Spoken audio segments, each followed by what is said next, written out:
19장부터 24장까지가 너무너무 중요한 장이고요. 하나님의 백성들이 어떻게 관계 맺고 어떻게 살아가야 될지에 대한 내용들이 20장부터 기록되어 있다 말씀드렸습니다.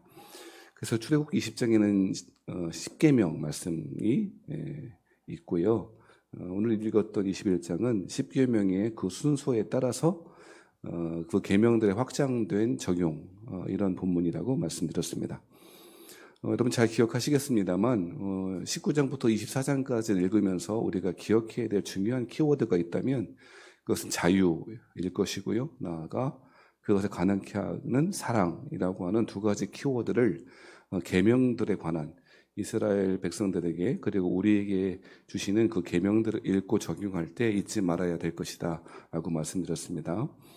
이스라엘 백성들의 법을 그대로 우리에게 적용해야 된다거나 말씀 그대로 문자 그대로 지켜야 한다거나 라고 하는 식으로 해석하지 말고 그 계명들이 가지고 있는 중요한 원칙, 원리인 자유와 사랑이라고 하는 원칙, 그 대전제를 가지고 말씀을 읽어가야 된다 말씀드렸습니다.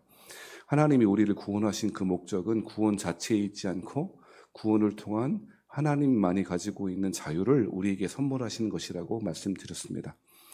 그런데 안타깝게도 어떤 종교에서든지 대부분의 경우엔 일반적인 경우엔 그 종교를 가지게 될 때에 그 종교를 통해서 참 자유를 갖도록 해주는 것이 아니고 오히려 그 종교가 그 사람 개인이 가지고 있어야 될 그 자유를 제한하거나 억압하는 쪽으로 작용할 때가 많이 있습니다.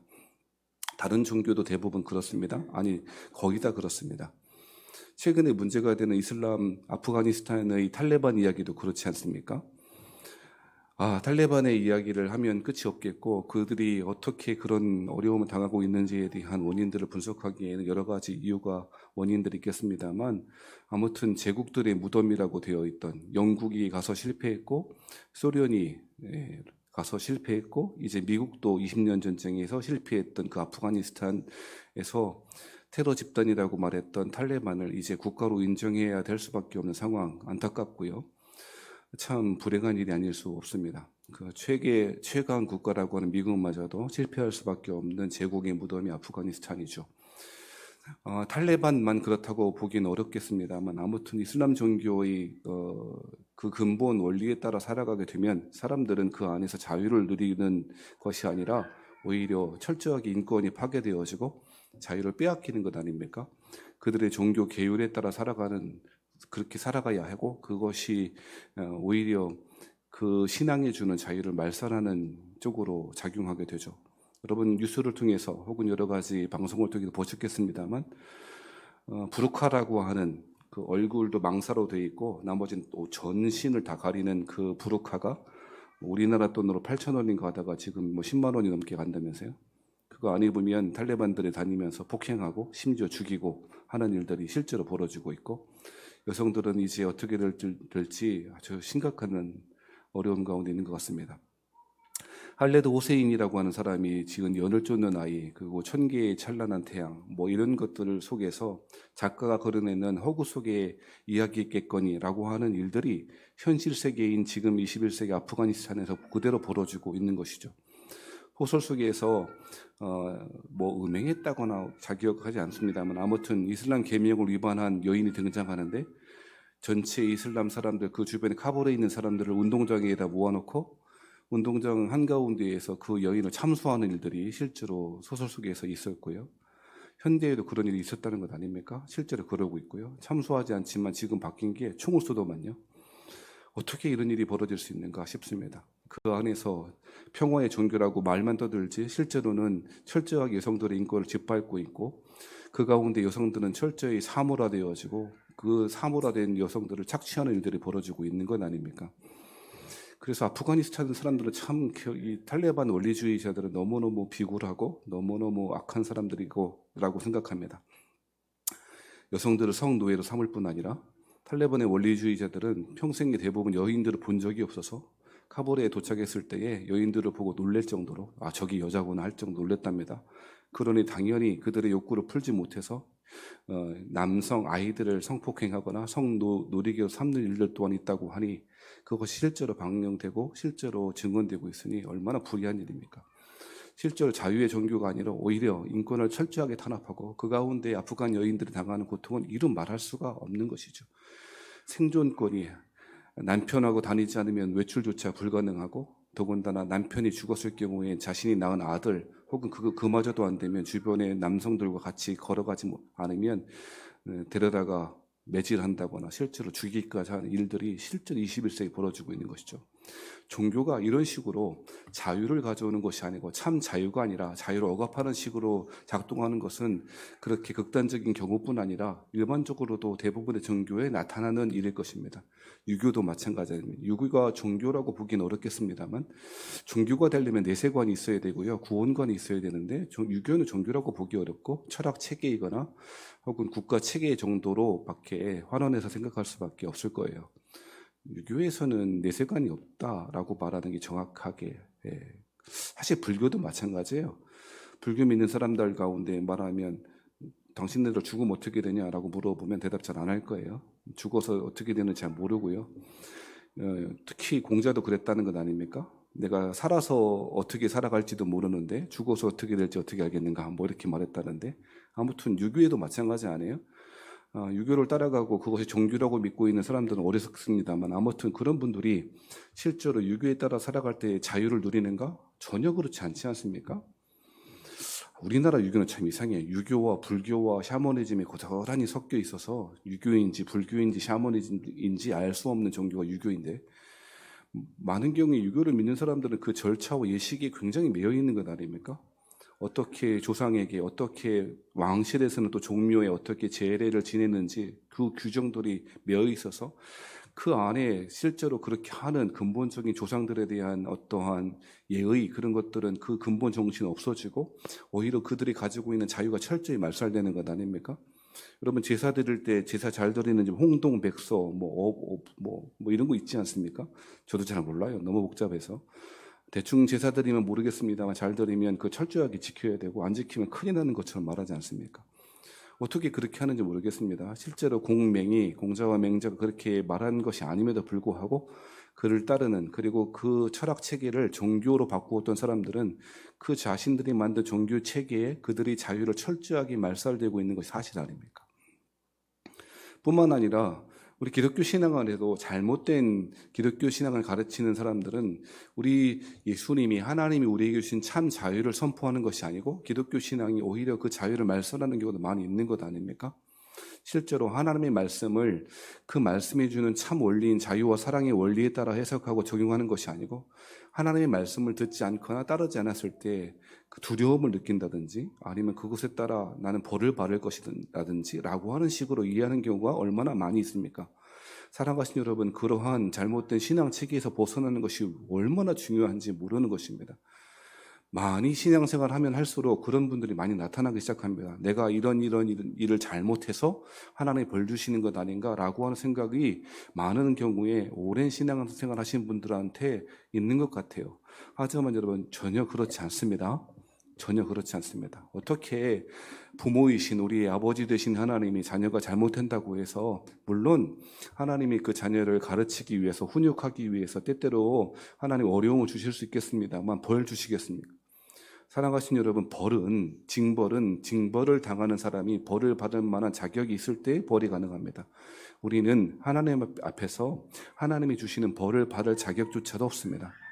벌 받을 자격조차도 벌 받을 능력도 없는 사람이죠. 여러분, 미성년자를 왜 처벌하지 않습니까?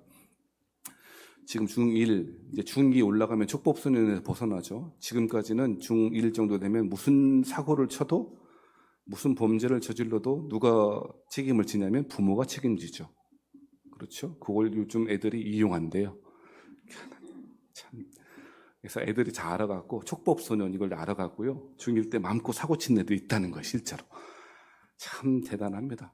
그런데 아무튼 중학교 1학년 혹은 초등학교 6학년 애들은 아무리 큰 잘못을 저질러도 그 아이들 처벌받지 않고 누가 처벌받습니까? 누가 책임지죠? 부모가 책임지죠. 사랑하신 여러분, 우리는 어쩌면 영적으로 보면 촉법소년이에요. 그 죄의 형벌을 감당하지 못해요. 그래서 우리 예수님 감당하신 것이죠. 사랑하신 여러분, 왜 이 말씀 드리냐면 기독교 신앙도 마찬가지라는 거예요. 우리가 예수님을 믿을 때도 예수님을 믿는, 하나님 믿는 신앙이 우리 안에 주신, 하나님만이 주시는 그 자유를 증진하거나 그 온전한 자유를 누리게 하는 방식으로 작동되지 않고 오히려 하나님이 주신 자유를 억압하거나 심지어는 자유를 잃어버리는 것, 오히려 굴복하고 노예로 살아가는 것이 참 신앙생활 잘하는 것이라고 그렇게 가르치는 식으로 그렇게 변질되는 경우도 많이 있다는 것이죠. 사랑하신 여러분, 어떤 종교이든지 간에 참 종교라면 그 사람이 가지고 있는 고유한 자유를 보장해주고 확장시키는 쪽으로 반영되고 그렇게 증진되어야 될 텐데 그렇지 않는 것이 얼마나 안타깝습니까? 다른 종교, 이야기할 것 없이 기독교 신앙은 예수님을 믿을 때, 하나님을 믿을 때 하나님이 주시는 가장 큰 선물은 무엇이냐면 자유예요. 사람들은 악하여, 사람들은 그 참 자유의 본질이 무엇인지 이해하지 못하여 어느 정도 구속하는 것이 행복하다고 느낍니다만 그렇지 않은 것이죠. 오늘 우리가 21장을 읽었습니다. 21장의 내용은 우리에게 그대로 적용해서는 안 되고 그렇게 읽어서는 안 될 것입니다. 우리 안에 실제로 종이 있는가? 이런 식의 21장에 표현되어 있는 그런 종은 없지 않습니까? 그러니 그것을 문자 그대로 적용할 수는 없고 21장에 우리에게 주는 메시지가 무엇인지 살펴봐야 될 텐데 21장은 종에 관한 법입니다. 종에 관한 법입니다만 실제로 하나님이 우리에게 주시고 싶은 것이 무엇인지 그게 뭐라고요? 자유이죠. 그 자유가 어떤 식으로 이루어져야 될지 그 공동체에서 어떻게 자유를 만들어가야 될지에 대한 규정이라고 봐야 할 것입니다. 먼저 우리가 21장을 읽었는데 1절부터 11절까지가 한 단락입니다만 1절부터 6절까지가 한 단락이고 7절부터 11절까지가 한 단락이에요. 여러분 1절 말씀, 2절 말씀에 보면 21장 2절 말씀에 보면 내가 히브리 종을 사면이라고 되어 있죠. 거기서 히브리 종은 남종을 말하는 것이고 21장 7절에 보면 사람이 자기의 딸을 여종으로 팔았으면이라고 되어 있지요. 그리고 7절부터 11절까지는 여종에 관한 계명이라고 이해하시면 좋겠어요. 그러니까 남종과 여종과 다르게 적용하는 것이죠. 뭐라고 말씀하냐면 21장 1절부터 11절까지 말씀에 보면 일시적으로 어떠한 이유든지 종이 될 수는 있으나 그 영원토록 그 사람을 형제를 종으로 삼아서는 안 되고 해방시켜야 된다라고 하는 내용이 오늘 1절부터 11절의 내용입니다. 여러분 오해하시지 않고 오해하시지 않겠습니다만 오늘 같은 본문을 읽을 때마다 하나님께서 성경이 노예 제도를 인정하거나 그렇게 하는 것으로 이해해서는 안 되겠죠. 여러분 어떠한 경우에 지금 계속 말씀드리잖아요. 노예 제도라는 것을 성경이 인정하지 않습니다. 어떤 사람은 사도 바울도 오해하고 성경을 오해해서 성경에서 이런 규정들이 있지 않냐. 그래서 성경을 자기 마음대로 자의적으로 해석해서 노예제도를 인정하는 식으로 해석하는 경우들이 많이 있어 왔죠. 미국에서 보수 기독교인들이 아프리카 노예들을 그렇게 만들었고요. 그랬던 거. 심지어는 우리 여러 차례 설명했습니다만 창세기에 나와 있는 노아의 자식 중에 함을 영원토록 저주를 받을 것이다, 형제를 섬길 것이다 라고 하는 말을 통해서 함 족속, 즉 아프리카인들을 노예 삼는 것을 정당화했던 그런 일들이 있었다고 그랬잖아요. 전혀 그렇지 않다는 거예요. 그러면 왜 이렇게 이야기하는가? 이것은 먼저 우리가 이 글을 읽을 때마다 이것이 수천 년 전의 글이라는 사실을 염두에 둬야 돼. 그러니까 오늘의 관점으로 읽으면 전혀 이해가 안 되는데 수천 년 전, 즉 고대에서 사람의 산업을 정말 짐승보다 못한 도구로 삼고 있던 시대에 벌어졌던 일이고 그 가운데 있었던 것이 오늘 본문이라는 사실을 염두에 두고 읽어야 돼요. 당시에는 여러분 잘 아시겠습니다만 고대로부터 사실 지금까지도 어떠한 경우에든지 노예는 사람이 아니었어요. 그렇잖아요. 짐승보다도 못한, 심지어 마을이나 가축보다도 못한 것으로 취급되어 있잖아요.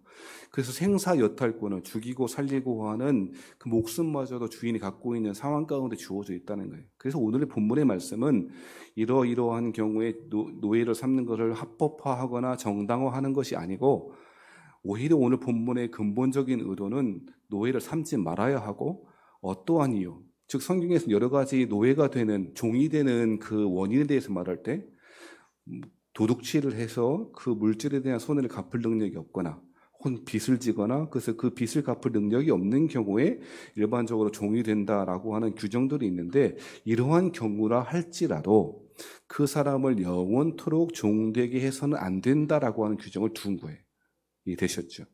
근데 어떠한 고대의 사회에서든지 종교에서든지가 이런 규정이 있는 게 없는 거예요. 우리는 당연히 뭐 해방시킬 수 있겠지. 아니요, 그렇지 않습니다. 어떤 경우에도 종은 평생 종이고요. 계속 세습되어 종인 거잖아요. 근데 성경은 그렇지 않다는 거예요. 앞서 말씀드렸던 여러 가지 이유 때문에 종됐다 할지라도 그것을 형제로 대우해야 하고 그 형제를 결국에는 해방시켜야 된다라고 하는 것이 본문의 말씀이라는 거예요. 여러분, 고대로부터 지금까지 사실은 현대도 마찬가지라고 저는 생각하는데 어느 사회, 어느 시대, 어느 지역이든지 간에 종은 존재했어요. 옳다 그르다의 가치 판단을 떠나서. 그렇지 않습니까? 고대에는 말할 것도 없었고요. 로마 시대에도 마찬가지고 그리스 시대에도 마찬가지예요. 여러분, 그리스가 민주주의 국가라고 되게 그리스를 숭상하고 또 서양 사람들 실제로 그러는데 그리스가 민주국가라고 하는 것은 시민들만의 민주국가였다는 거 아시죠? 대부분의 사람들은 노예였고요. 여성들이었고요. 여성들은 민주주의 제도에 참여하지 못했던 것 아시죠? 자꾸 우리 그리스 할 거 없습니다. 오히려 우리나라가 훨씬 더 여성 인권에 대해서 존중했고요.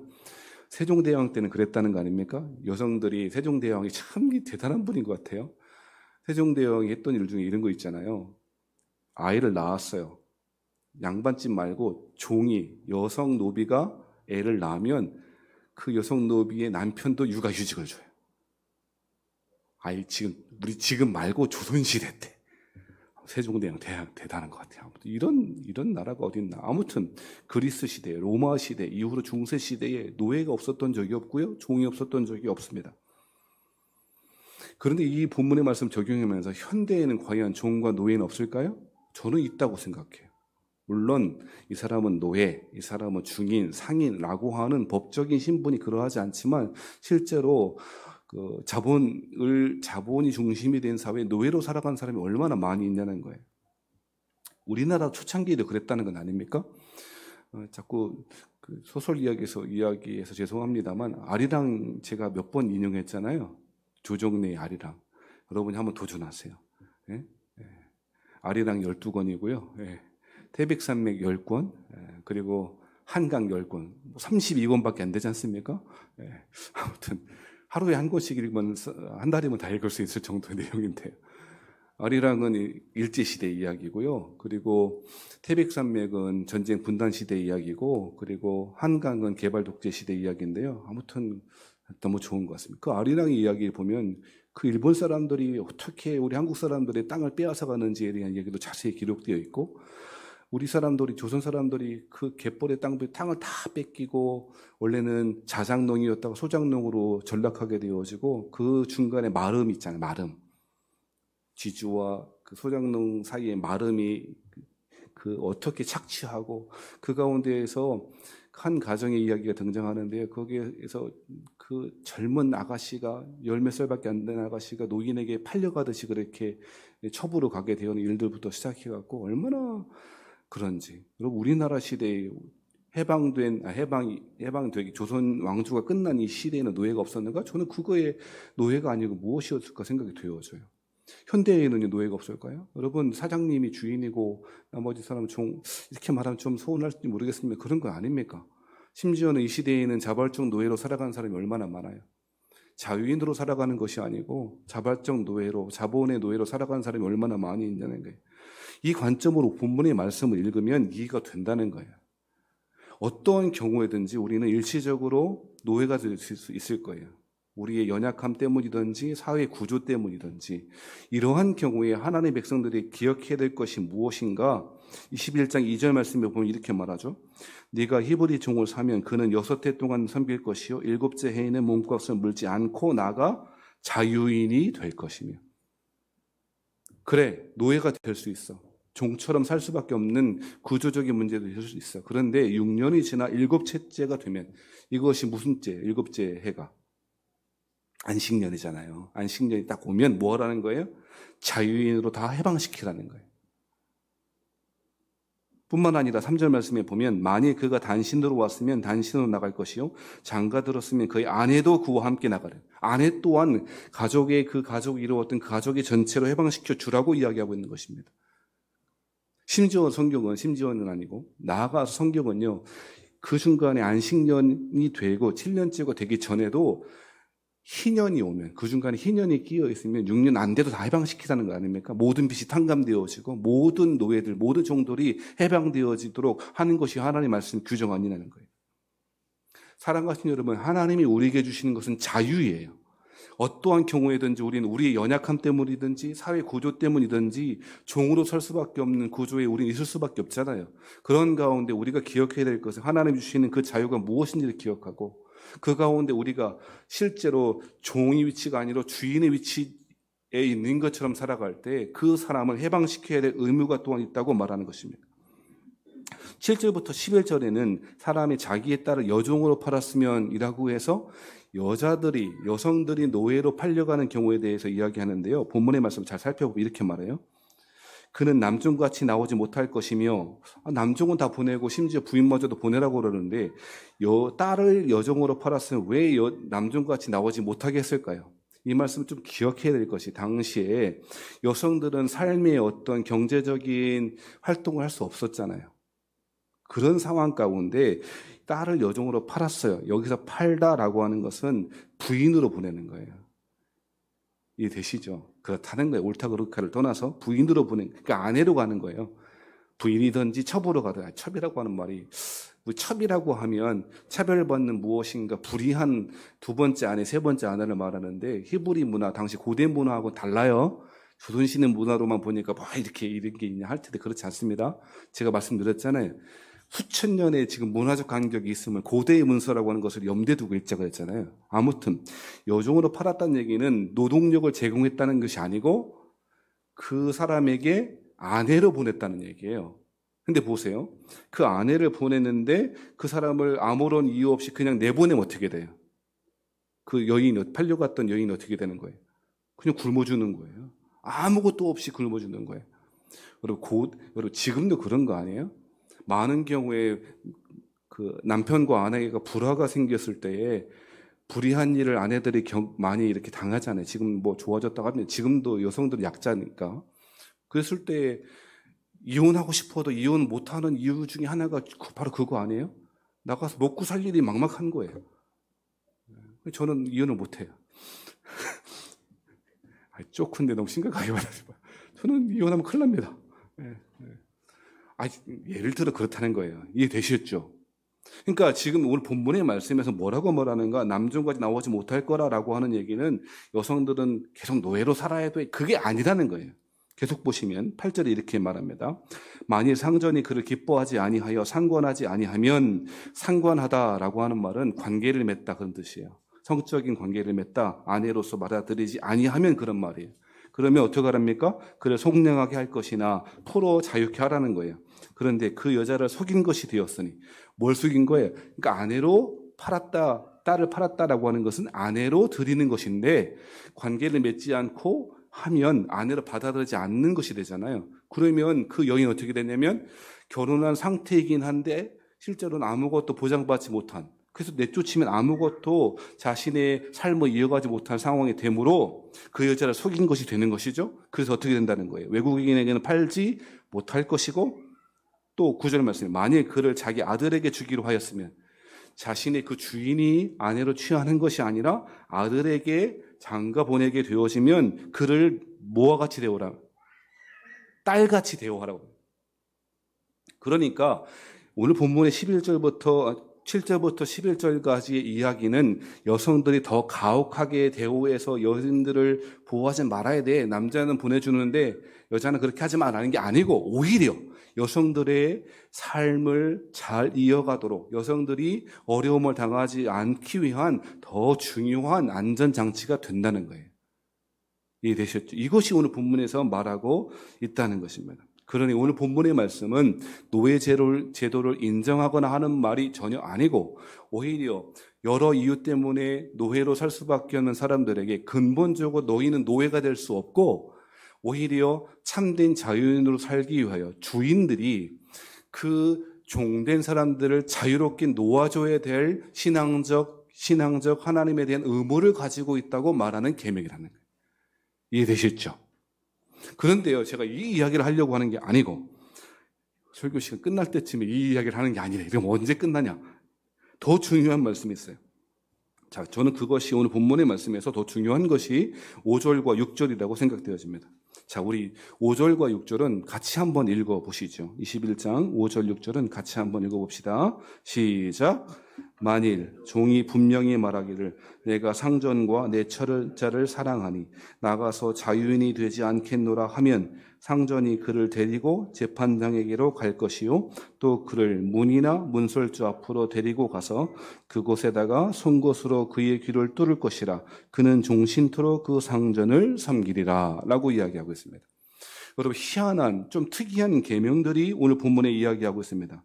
종이 있었는데, 남종이 있었는데요, 그 사람이 말하는 거예요. 뭐라고 말하냐면 내 상전과 내 처자를 뭐하니?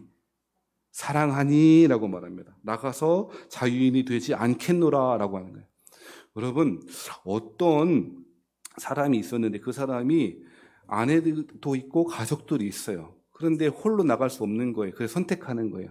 나는 내가 자유케 될 권리가 있으나 내 가족들을 사랑하고 또 그리고 내 상전을 사랑하기 때문에 오늘 본문에 뭐라고 말해요? 상전과 내 처자를 사랑하니. 그러니까 살아가는 동안에 종으로 살아가는 동안에 이 상전인 된 사람이 이 종된 사람에게 어떻게 대했을 것을 유추해 볼 수 있냐면 학대하거나 마치 아프리카 노예들을 채찍으로 치거나 한 것이 아니고 가족 내에 그 가문 내에 그 가정 내 일꾼으로 그렇게 사용한 게 된 것이죠. 그러니까 생각해 보면 이 종과 이 주인과의 관계가 그렇게 나쁘지 않았을 거라고요. 만약에 맨날 학대한다면 그런 관계였다면 6년이 되어지면 어떻게 해야 돼요? 두말 않고 그쪽으로 쳐다보지도 않고 나가야 되잖아요. 그렇지 않다는 거예요. 오히려 상전과 내 처자를 사랑하니 나가서 자유인이 되지 않겠노라라고 하는 그 상황이 벌어질 거라는 거예요. 있다는 거예요. 자, 그러면서 6절 말씀에 보니까 이렇게 말합니다. 자, 상전이 그를 데리고 이런 경우에 그 상전이 나가지 않겠노다, 자유인이 되지 않겠노라라고 말하고 선언한 사람을 누구한테 데려가랍니까? 재판장에게로 데려가랍니다. 근데 여러분, 굉장히 중요한 여기 영적인 원리, 우리 모형론적인 신약과 잘 적용할 부분이 있다고 생각하는데, 여러분 재판장에게로라고 하는 것에 번호가 매겨져 있죠? 저는 2번이라고 번호가 매겨져 있는데, 여러분 몇 번이라고 매겨져 있습니까? 2번입니까? 똑같이? 1번? 예. 1번, 그리고 밑에 쳐다보니까 뭐라고 되어 있어요? 하나님 되어 있어요. 여러분요, 이 재판장이라고 하는 말을 원래 본문에 하엘로힘이라고 하나님에게로 데려갑니다. 여러분, 하나님에게로 어떻게 데려갈까? 아마도 20장 23절부터 26절에 나와 있는 제단, 그 제사장에게로 데려가는 것이기 때문에 재판장에게로 데려가라라고 하는 식으로 의역한 거예요. 이해되셨죠? 그러니까 자, 정리해 보면 어떠한 경우에, 즉 상전과 처자식과를 사랑하는 경우가 생겨서 자유인을 포기하게 되었을 때에는 하나님에게로 데려가서, 자, 그런 다음에 뭐라고 이야기하냐면 그를 문이나 문설주 앞으로 데리고 가서 그것에다가 송곳으로 그의 귀를 뭐하라? 뚫으래요. 아이고, 너무 이런 게 뭐 있나? 여러분요, 귀를 뚫는다는 얘기는 귀를 그게 아니잖아요. 우리 귀 여러분 뚫으셨죠? 저는 하라고 해도 못할 것 같아요. 아파서. 더군다나 코를 뚫는 건 더 못할 것 같고. 피어싱이 너무 심한 것 같아요. 근데 여러분요, 그 피어싱이라는 것이 원래 종된 사람의 표시입니다. 아무튼 그 이야기를 하는 건 아닙니다만, 자, 그렇게 해서 귀를 뚫어요. 그래서 그렇게 됐을 때는 종신토록 그 상전을 섬기는 사람이 될 거라는 거예요. 근데 왜 이야기를 하고 있냐면, 자, 보세요. 지금 우리가 이 계명들을 읽어 나갈 때 가장 중요한 게 뭐였냐면 자유라고 하는 것이었고 사랑이었잖아요. 그죠? 오늘 본문엔 두 가지 키워드가 동시 동작하는 거예요. 자유인이라고 하는 것이 하나님이 우리에게 요구하시는 것이고, 상전된 사람들에게 요구하신 신앙적 덕목이라고 말씀하고 동시에 오히려 한 가지 더 이야기하고 있는데, 오히려 자유인으로 살아가긴 하는데 누군가를 사랑하는 것을 통하여 그 사랑 안에 거할 때 참 자유인이 된다고도 말하는 거예요. 여러분, 이 말씀은 실제로 누구를 가리키고 무엇을 가리키고 있을까요? 그것은 예수님을 가리키는 말이에요. 자, 보세요. 예수님은 하나님이셨어요. 하나님과 동등하신 분이셨어요. 그리고 하나님이 가진 자유와 동일한 자유를 가지고 계신 분이에요. 그런데 놀랍게도 성경 말씀에 보니까 예수님이 뭐라고 말씀하시는가, 예수님이 어떤 분이셨는가에 대해서 이야기하시면서 이렇게 말합니다. 여러분 아마 들어보셨을 말씀일 거예요. 빌립보서 2장 6절부터 8절의 말씀을 보니까 이렇게 말합니다. 그는 근본 하나님의 본체시나, 여러분 다 외우시죠? 확인 안 할 테니까 끄덕끄덕 한번 해봐요. 그는 근본 하나님의 본체시나 하나님과 동등됨을 취할 것으로 여기지 아니하시고, 예수님은 하나님과 동등하신 분이세요. 그런데 하나님과 동등됨을 취할 것을 여기지 않으셨어요. 그러면서 7절 말씀에 오히려 자기를 비워 뭐의 형체를 가져? 종의 형체를 가졌대. 예수님은 하나님이신데, 하나님과 같은 분이신데, 본질상 하나님이신데 하나님과 동등됨을 취할 것으로 여기지 아니하시고 오히려 자기를 비워 종의 형체를 가지사 사람과 같이 되셨고, 8절 말씀 마지막에는 사람의 모양으로 나타나사 자기를 낮추시고 죽기까지 복종하셨으니 그 십자가에 죽으심이라.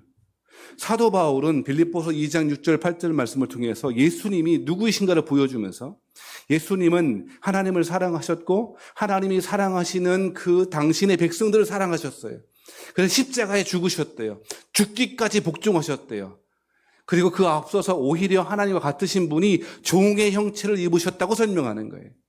사랑했기에, 하나님을 사랑했고 하나님이 그토록 사랑하셨던 당신의 백성들, 죄에 빠져 허우적거리고 자본과 물질에 빠져 욕심에 빠져 죄에 빠져 율법에 빠져 헤매고 있는 종된 사람을 구원하시고자 그 사랑의 마음으로 종의 형체를 오히려 입으셨다는 것입니다.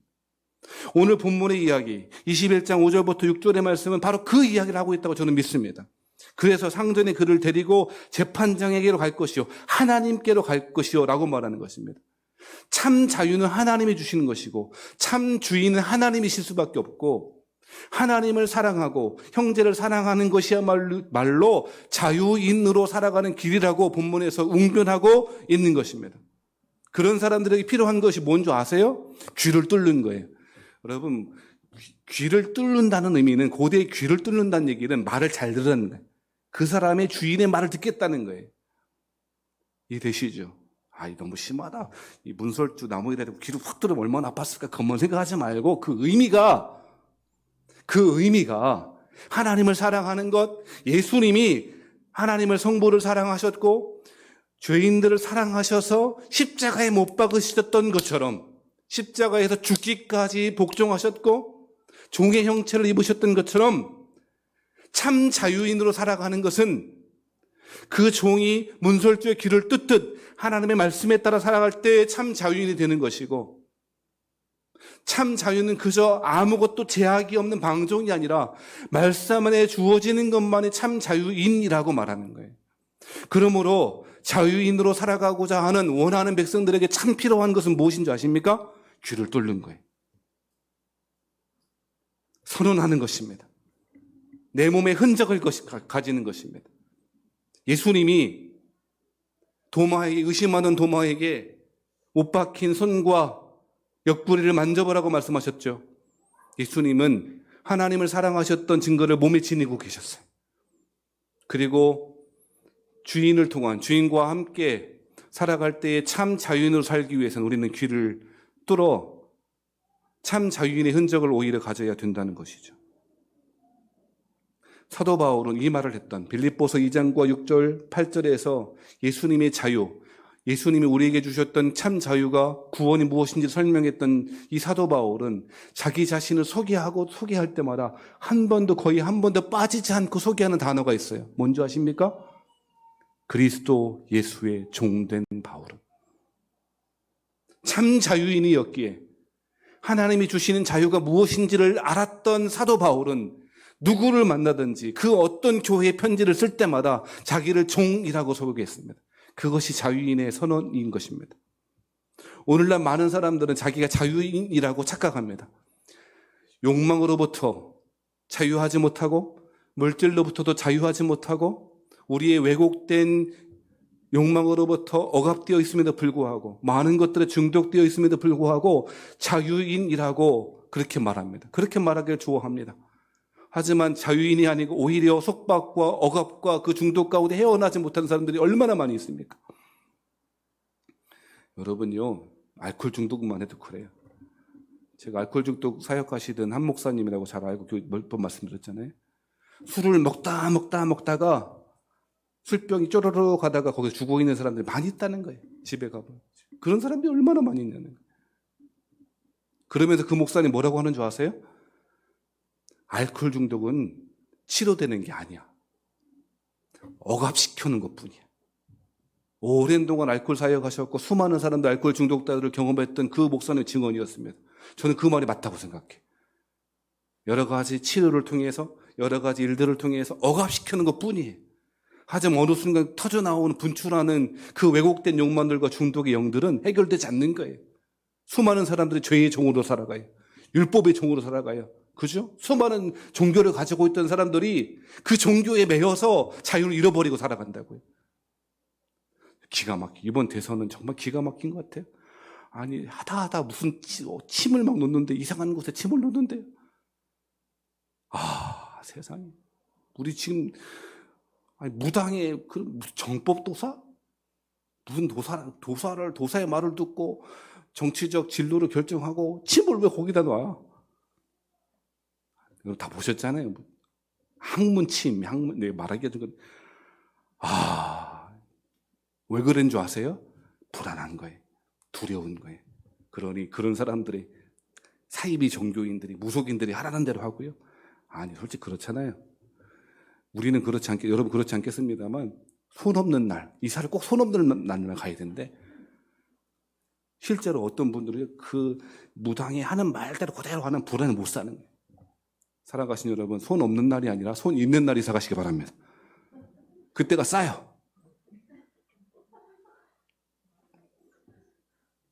사랑하신 여러분, 하나님은 말씀 마치겠습니다. 하나님은 우리에게 자유를 주십니다. 그 어떤 억압으로부터 중독으로부터 자유케 하십니다. 그것은 사랑할 때 가능합니다. 예수님이 그러셨어요. 우리 형제를 하나님이 지으신 참 아름다우신 세상을 사랑할 때 우리는 그 하나님 말씀을 지켜 문설주의 귀를 뚫듯 하나님 말씀의 순종의 흔적들을 지니고 살 때 참 자유인으로 살 줄 믿습니다. 우리 자녀들이, 우리의 형제들이, 우리의 자매들이, 오늘 예배드리는 저와 여러분이, 온라인을 통해서 방송으로 예배드리는 저와 여러분이 이러한 자유를 누리고 살아가시는 복된 그리스도인들 되시기를 주의 이름으로 축복합니다. 기도하시겠습니다.